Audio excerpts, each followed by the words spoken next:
everyone, welcome. I'm Jim Pestridge. Welcome to another P3D video and the second in this version 6 series. Today we're going to go look through the menu system and the P3D6. So your P3D6 can be found in the app data roaming section here, version 6. Now it might look very different from what you know, and one thing to note is the job scheduler section here. Now they kindly allow you to change these values, and depending on what you change them to, it will create P3D to run off your CPU cores a little bit differently. So the way I have, or the way it's currently set up, is to run off I think the first 3 or 4 cores using these settings. But in all honesty, the way that I prefer it is I actually prefer it to leave core 0 alone. I find that I have better performance if it doesn't do the core 0. So one thing you can do to sort of alter this information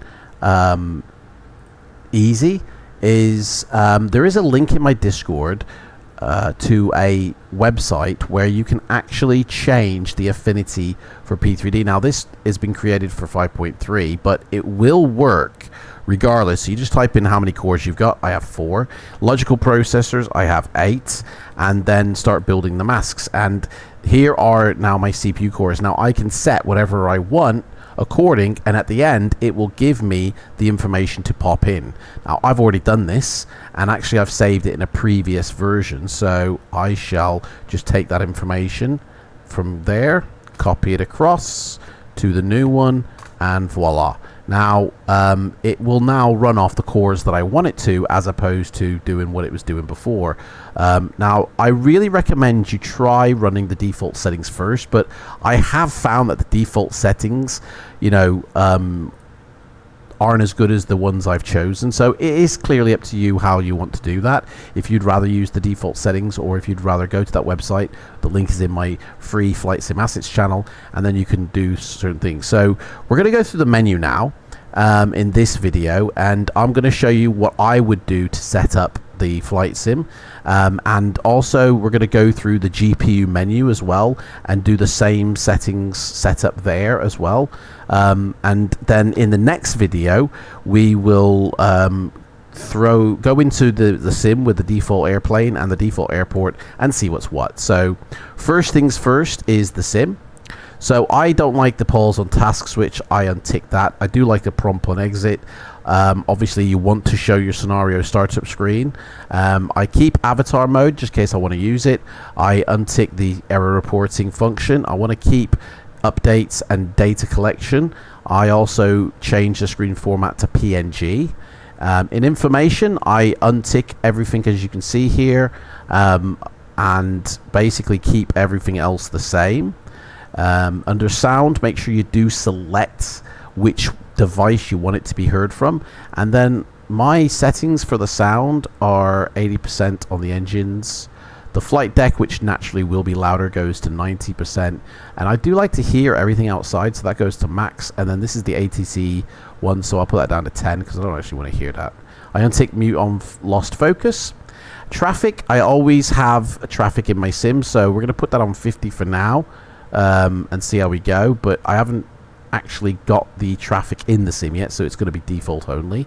I use black marble lighting, but unfortunately black marble is no longer available to us, so this is going to be the defaults, and I do find that 46% provides a realistic setting. Ships and ferries, I do have an add-on for that. It's not installed yet, but I will be using that, and it only requires a 7%, so we're going to stick that on 10. General aviation traffic, I don't use. Vehicle, there are vehicles now at the airports to load in, but I use GSX, so I use theirs. And leisure boats, like I said, doesn't matter because it's in that ship's AI pack, so I just have 0 on that. In terms of realism, I like to use A2A planes, so ignore avatar, ignore crashes, take off the engine stress damage, and ignore the awaits attachment. and the forces. I don't use auto rudder. I do want to visualize G effects though, and momentum effects. I want the true airspeed indicated, and I do enable gyro drift. Everything else should be kept 100%. This is your add-ons. So these are the add-ons currently I have in at the moment. Hardly anything, but none of these really will load into the sim except for AccuFeel and FS Dream Team, but I haven't got anything yet in there for that. And there is an FS UI PC available. So my scenery library looks like this, bare at the moment. In future videos, we will throw in our version 5 add-ons to see how they play. In terms of controls, go to your access and import your setup. So I have a 2-engine setup for Commander. I have a 1-engine setup for Adam's controls. So we're going to use the Commander setup here, and it'll automatically assign everything, and that's good to go. Or you can assign it, and I have done a video which is still viable for version 6. In terms of lighting, now this really may look a little bit different. I don't really know if custom tone mapping will be available, but these next settings that I'm going to set up, you really have to tune it to your GPU. I don't like the blackout, and I like to use the 2K textures, which means I only have to load 2K textures here. I do like TAA, I think it is good, and motion blur and VRR. I don't use the VSync with the sim, but I put that to unlocked, and we're going to do something in the GPU instead. And same with the anti-aliasing, I don't use any, so we turn everything off here, and everything's done in the GPU. In terms of the world settings, now I have a 1080 Ti, which is now classed as a high-end graphics card. There are ultra-end graphics cards like the 30 series and 480 series, where you can actually stick things that say max or ultra. I have a high-end, so I am only going to be playing with the high settings, okay? And so find out what your GPU is, and then just set that in this menu. The lowest is low, which I would say is anything below a 1080 Ti, to be honest. If you've got like a 3-digit GPU where it's like the 980 or something, stick it on low. If you've got literally the one below a 1080 Ti, or if you have not got a Ti 1080, stick it on medium. But my 1080 Ti touring card can set to high. Now, in terms of mesh resolution here, it goes all the way up to 7 centimeters now, guys. 7 centimeters of mesh. Now, at the end of the day, there is no 7 centimeters of mesh resolution available as a FLIGHTSIM add-on download. I think Pilot's mesh is the best mesh, and unfortunately theirs only goes down to 1 meter max. So like that setting. Orbex use 10 meter, and most other add-ons will use 5. So either 5 or 10 is good enough, but if you've got like a 3090 or a 4090, stick it on 7 centimeters, because that's the resolution of the default mesh now. It supersedes anything on the market. We don't need mesh add-ons with P3D version 6. I will leave that on 7 centimeters just so we can see. Texture resolution, I always stick up to the highest, which has always been 7 centimeters. Same with the water detail, and we want to have the high resolution terrain textures loaded in. I don't use bathymetry, and if I was doing submersible underwater training, I would. Road lights, I tend to find you stick it on the freeways only, and that is good enough. It distinguishes it then from the city lights. Special effects can be whacked up to higher settings. Volumetric clouds, I haven't got any type of VC Cloud CFG with version 6. It doesn't need them. They are good out the box. So either high or ultra. I'm going to choose high because of my graphics card. The weather state can change, can go to high as well. I leave the cloud draw distance, and I don't use thermal visualizations, but I do have the turbulence and thermal effects ticked. Now, in terms of these sliders, these are your most important sliders.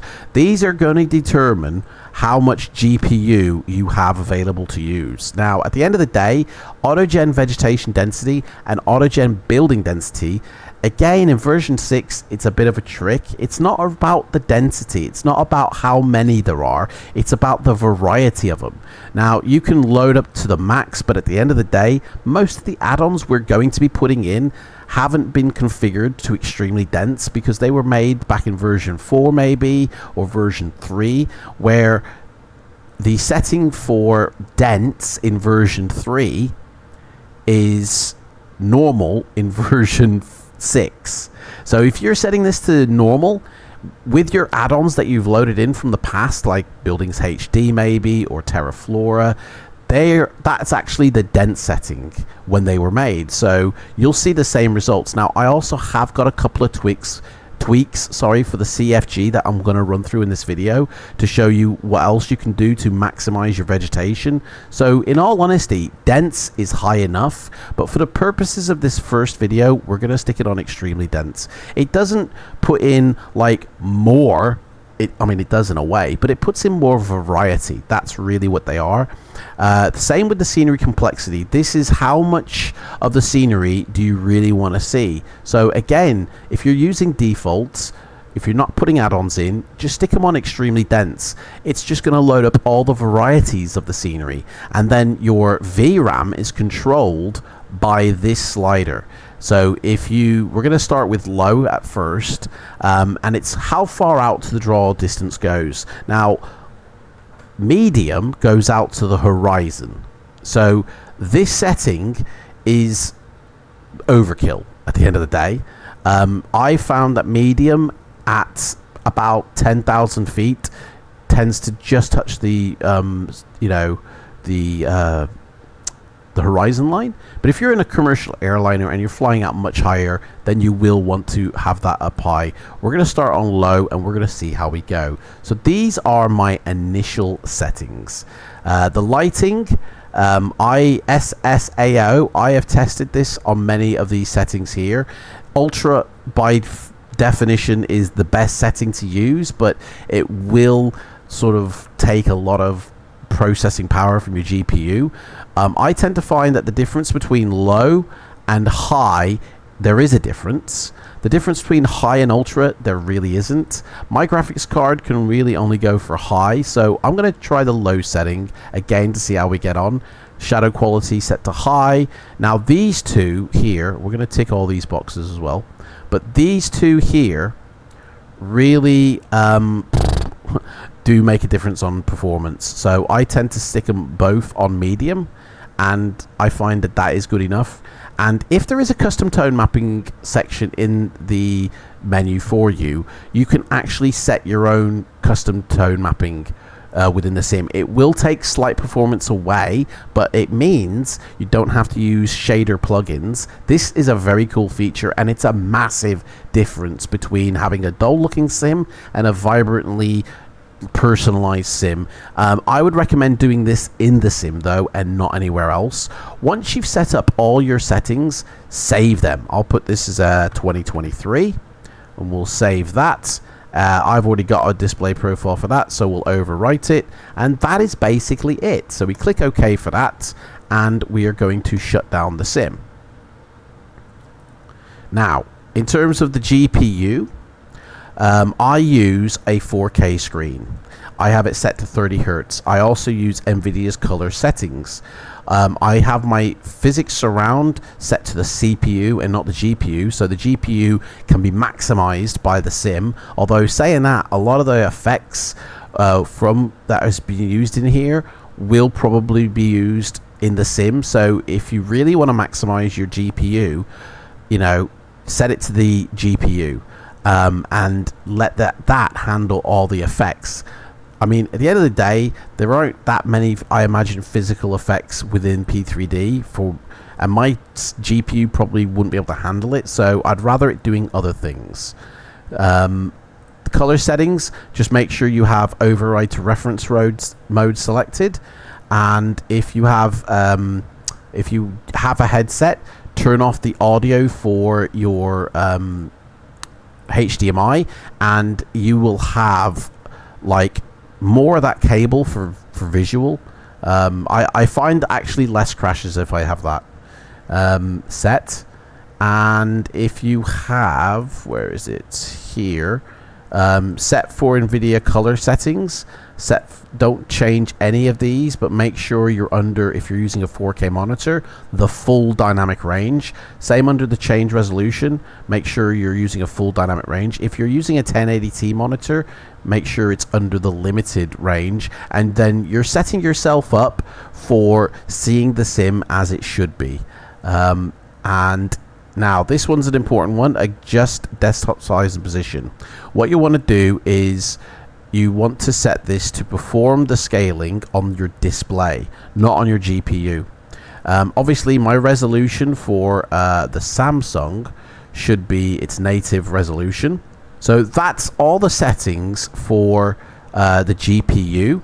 Now in terms of settings here, there are some extra special settings that I've got to share that we will put in, but what we're going to do first is just load into the sim using the default airport and all that, and we're going to see what my VRAM looks like, what my frames look like, which should be 30 locked.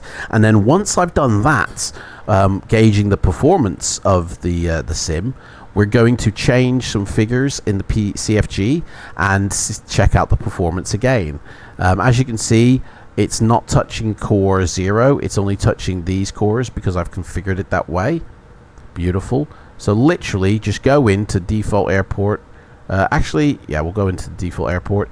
Options should have stayed as they are, which they have. Beautiful. And just let it load. Now your first time you load into the sim, like in the previous video, it might take a little bit longer because it's building indexes, it's loading the terrain in for the first time, but subsequent loads after that will be quicker. So I'm showing you in real time how fast the initial load takes, and in the next video we're going to look exactly at what we've just said about the default airport and the default airplane. So thank you so much for watching this video, guys. Don't forget I run a competition in on Sim Market vouchers, 50 euros with each month. To be in with a chance to win, all you have to be is a subscriber to my channel, put a comment down on any one of my P3D videos, and I announce the winner at the end of each month. Thank you so much for watching, and I'll see you in the next video.